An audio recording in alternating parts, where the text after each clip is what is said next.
नमस्कार, आप सभी का एक बार फिर से स्वागत है मेरा YouTube चैनल अभ्यास.com पर। आइए इस वीडियो में समझते हैं 10वीं क्लास का एक्सरसाइज 1.2 प्रश्नावली 1.2 का प्रश्न संख्या 1 को। ठीक है, प्रश्न संख्या 1 है कि निम्नलिखित संख्याओं को अभाज्य गुणनखंडों के गुणनफल के रूप में व्यक्त कीजिए। अभाज्य गुणनखंड होता क्या है? तो किसी भी संख्या को छोटे छोटे अभाज्य संख्याओं के गुणनफल के रूप में लिखा जाना अभाज्य गुणनखंड कहलाता है। यदि नहीं समझ में आता है तो सिंपल एलसीएम याद कीजिए। एलसीएम मतलब लघुत्तम। आप 10वीं कक्षा में हैं तो आपको उम्मीद करते हैं कि आप सभी को एलसीएम तो आता ही होगा लघुत्तम निकालने। तो जब आप लघुत्तम निकालेंगे तो जो संख्या से विभाजित होता है वो सब का सब अभाज्य संख्या होता है। तो प्रश्न है कि सभी संख्याओं को अभाज्य गुणनखंड के गुणनफल के रूप में व्यक्त कर देना है। ठीक है, तो आइए एक एक क्वेश्चन बनाने का प्रयास करते हैं और समझने का प्रयास करते हैं कि ये हल कैसे होगा। जैसा कि प्रश्न है पहला 140। सिंपल क्या करेंगे, हम इसका एलसीएम निकालेंगे।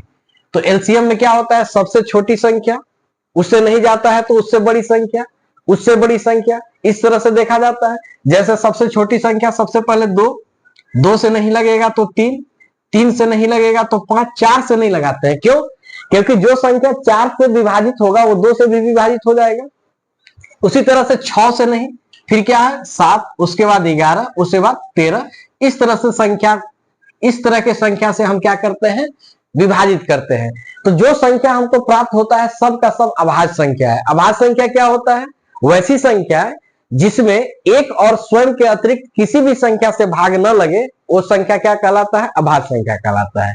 तो आइए एक एक करके हम प्रश्न को हल करते हैं। जैसा पहला है 140, तो 2 से लगाएंगे, 2 सते 14, फिर 2 से जाएगा 35, 2 से अब नहीं जाएगा, 3 से भी नहीं जाएगा तो 3 के बाद क्या देखना है 5, 5 सते 35। अब यह विभाजित नहीं होगा तो इसको लिखना कैसे है?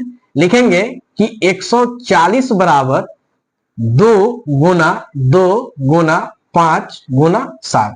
यदि इतना भी लिख देते हैं तो ये आंसर सही है, लेकिन थोड़ा सा इसको और भी स्टैंडर्ड फॉर्म में लाने के लिए क्या करते हैं, तो इसी संख्या को अब यहां देख पा रहे हैं कि 2 जो है 2 बार है, इसको हम लिख सकते हैं 2 का घात 2। 2 का घात 2 का मतलब ही होता है 2 गुना 2। ठीक है, मतलब इसका सूक्ष्म रूप मतलब छोटा रूप, और फिर है गुना 5 और फिर है गुना 7। यही हमारा आंसर हो गया। ठीक है, अब इसी तरह से क्वेश्चन नंबर सेकंड जो है 156।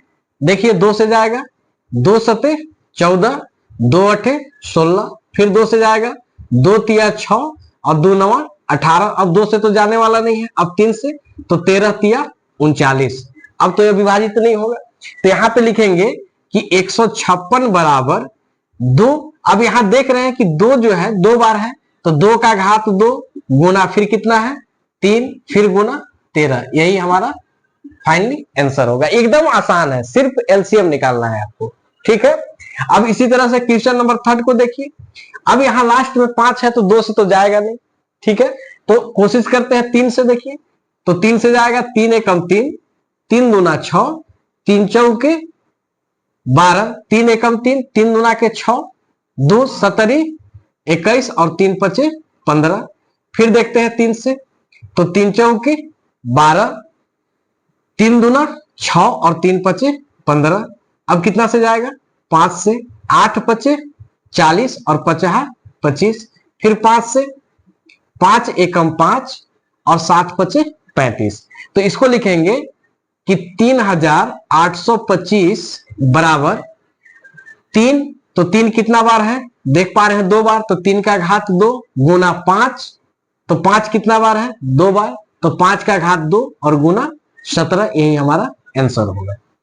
ठीक है, अब उसके बाद आते हैं क्वेश्चन नंबर 4 का। क्वेश्चन नंबर 4 है 5005।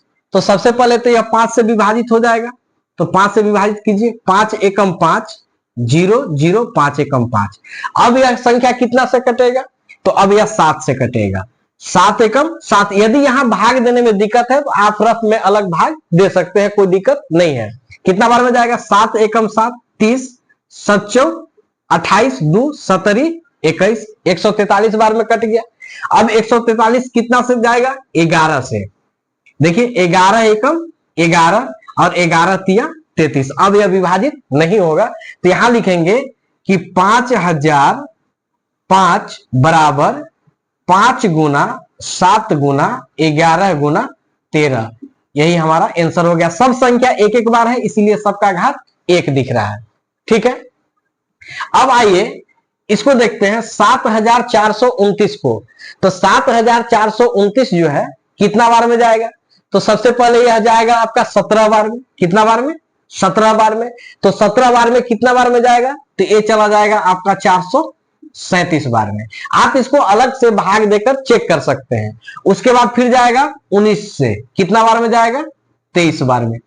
ठीक है, अब यह संख्या विभाजित नहीं होगा, तो यहां पे हम लिखेंगे कि 7429 बराबर 17 गुना 19 गुना 23, यही हमारा फाइनली आंसर हो गया।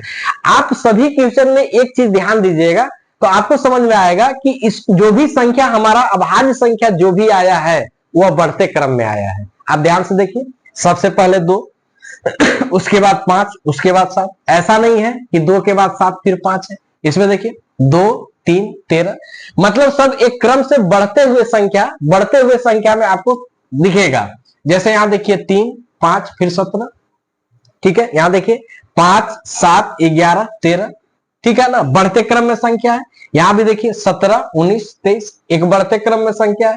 तो इस तरह से हमारा एक्सरसाइज 1.2 का प्रश्न संख्या 1 हल हुआ। अब अगले वीडियो में इसी एक्सरसाइज का अगला क्वेश्चन के साथ मिलते हैं। तब तक के लिए धन्यवाद।